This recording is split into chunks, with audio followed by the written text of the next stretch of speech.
Welcome to the 2020 BrewTubers Online Brewers Club Yeast Experiment. Brought to you by our proud sponsors. Imperial Yeast, a half stainless steel mash paddle sponsor of the BrewTubers Online Brewers Club, an official yeast provider of the Yeast Experiment. Imperial Yeast offers brewers of all sizes access to world-class yeast and the best possible customer and technical support. Be sure to grab a pack or two now at your local homebrew shop or Woody's Homebrew. And lastly, Hopsteiner, the official hops provider of the 2020 Yeast Experiment. Get brewing.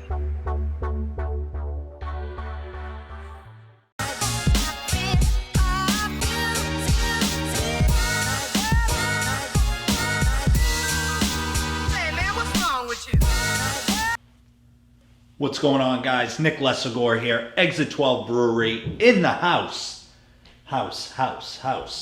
In the basement of Exit 12 Brewery, getting ready for a brew day next week.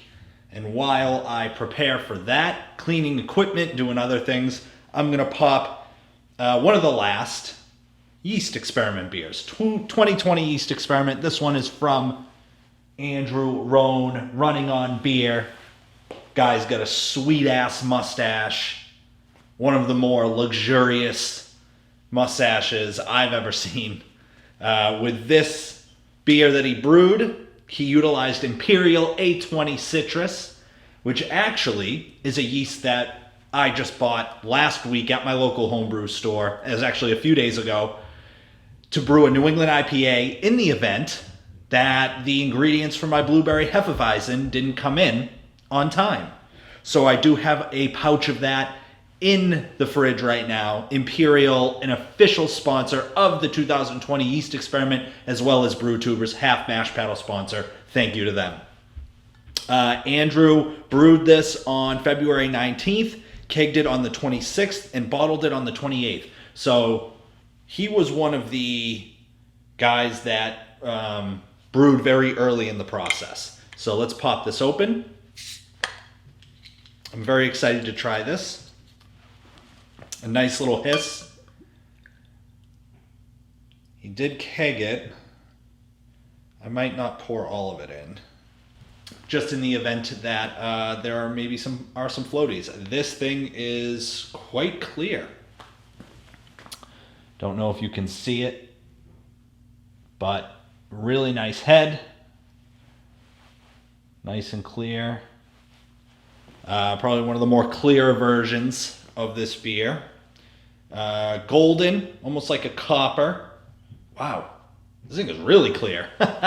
Andrew, if you want to comment and let us know what your clarity method is. Nice head, about a finger and a half head, and it's really staying. So it looks like it's really well carbonated, hopefully not over carbonated, but it looks really good. Let's get a sniffa on this thing.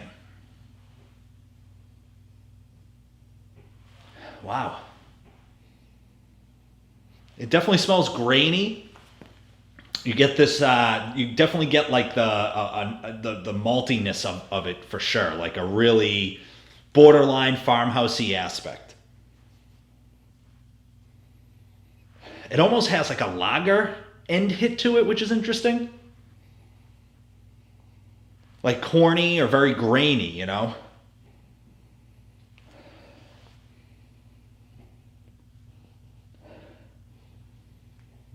Has a orange peel kind of end, maybe some sort of citrus end hit, but not like juicy citrus, like peel. Like maybe like a lime peel. It smells pretty close to like a Bud Light almost, which is weird. Again, showing you what it looks like. Utilizing the Treehouse Gold Pilsner glass.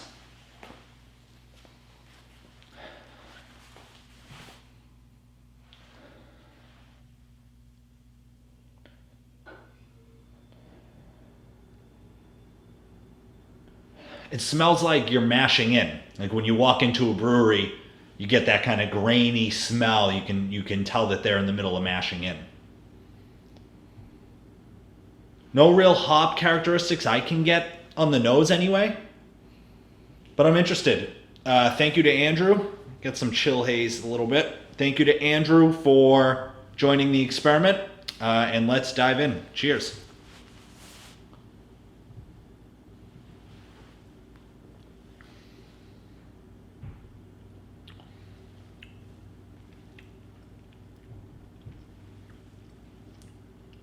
This is interesting.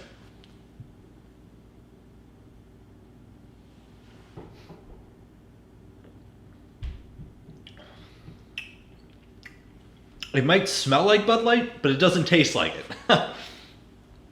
Really strong bitterness up front. Dies off at the end, in the middle, and then at the end it kind of comes up a little bit. So it kind of does this wave action. And the bitterness really hangs out on the palate for a little bit.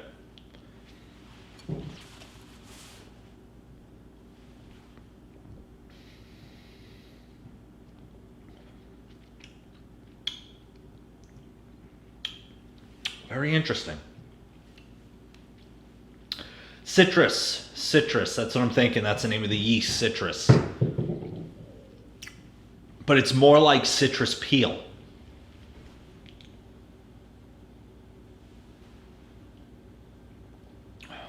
When I think citrus, I think juicy. This isn't juicy per se. This is more pithy. It's almost as if you took an orange, you took a tool that kind of takes the top of the orange off. I'll think of what it's called at some point. And then you take it and you throw it into the beer.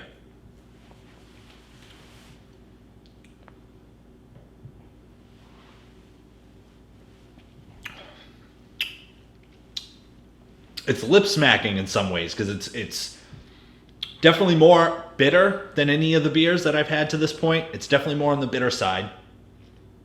And I don't know if that's the cold side dry hopping mixing with this yeast specifically, or if that's just the hopping that we did in general on the hot side.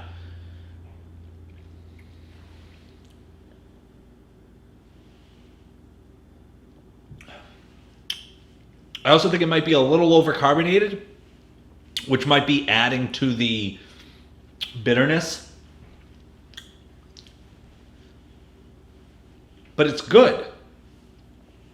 It's carrying some legs, but the head is like really sticking around. I mean, for an IPA, that's pretty phenomenal. The head's just hanging out. And you can see the bubbles are tiny and they're going up fast.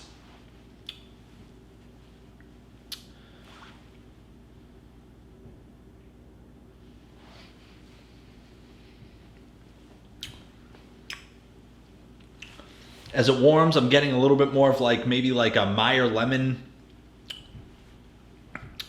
Maybe you took like a lemon, squeezed it in like it was, and then you kind of took the lemon peel and put it on top.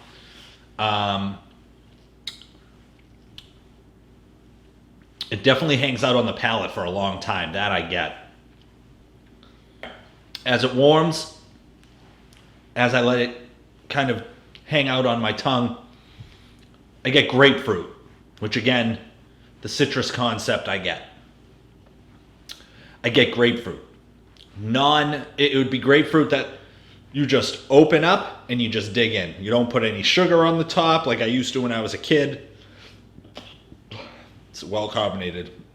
There's no denying that.